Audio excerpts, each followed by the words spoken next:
بسم اللہ الرحمن الرحیم۔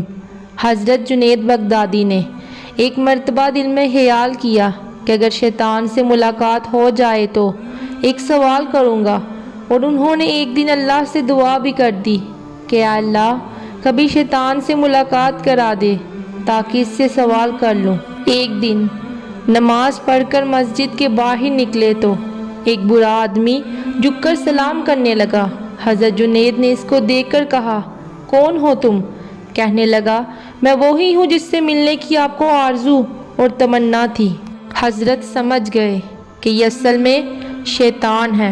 شیطان نے کہا، آپ مجھ سے کیوں ملنا چاہتے تھے؟ حضرت جنید نے کہا کہ میرے ذہن میں تیرے متعلق ایک سوال ہے۔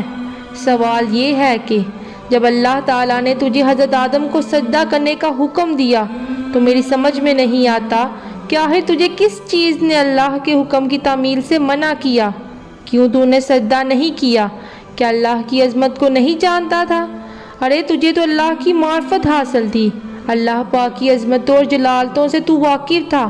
اس قدر اللہ کی قربت رکھنے کے باوجود جب اللہ نے تجھے حکم دیا کہ آدم کو سجدہ کر تو نے آخر کیوں سجدہ نہیں کیا؟ اس پر شیطان کا جواب کیا تھا وہ سننے کے قابل ہے۔ اس کے جواب نے کچھ دیر کے لیے حضرت جنید کے ہوش اڑا دیے۔ اس نے کہا، جنید آپ جیسا توحید پرست آدمی اور یہ مشرکانہ سوال؟ آپ جیسا توحید پرست آدمی، ایک اللہ کو ماننے والا، ایک اللہ کی پوجا کرنے والا، اور آپ کے ذہن میں یہ سوال آ رہا ہے، مشرکانہ سوال کہ میں نے غیر اللہ کو سجدہ کیوں نہیں کیا؟ کہنے لگا کہ آدم تو غیر خدا تھا، خدا تو نہیں تھا، میں غیر اللہ کو کیوں سجدہ کر لیتا؟ آپ جیسا توحید پرست آدمی ایسا مشرکانہ سوال میرے سے کر رہا ہے، بڑے افسوس کی بات ہے۔ حضرت جنید کہتے ہیں کہ جب اس نے یہ بات میرے سے کہی تو مجھے لگا کہ ہاں یہ تو ٹھیک کہہ رہا ہے، اور پھر تھوڑی دیر کے لیے مجھے ایسا معلوم ہوا کہ میرا ایمان سلب ہو رہا ہے، اس لیے میں سناٹے میں پڑ گیا، ہوش و حواس باقی نہ رہے۔ میں سوچنے لگا کہ اس کو کیا جواب دے سکتا ہوں، اس لیے کہ جب وہ کہہ رہا ہے کہ تم ایک اللہ کو ماننے والے ہو اور مجھے پوچھتے ہو کہ آدم کو سجدہ کیوں نہیں کیا؟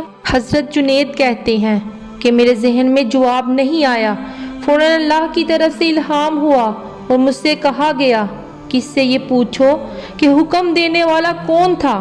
حکم دینے والا جب خود کہہ رہا ہے کہ فلاں چیز کو سجدہ کر تو توحید اسی کا نام ہے، اور اسی کی بات کو مان لیا جائے۔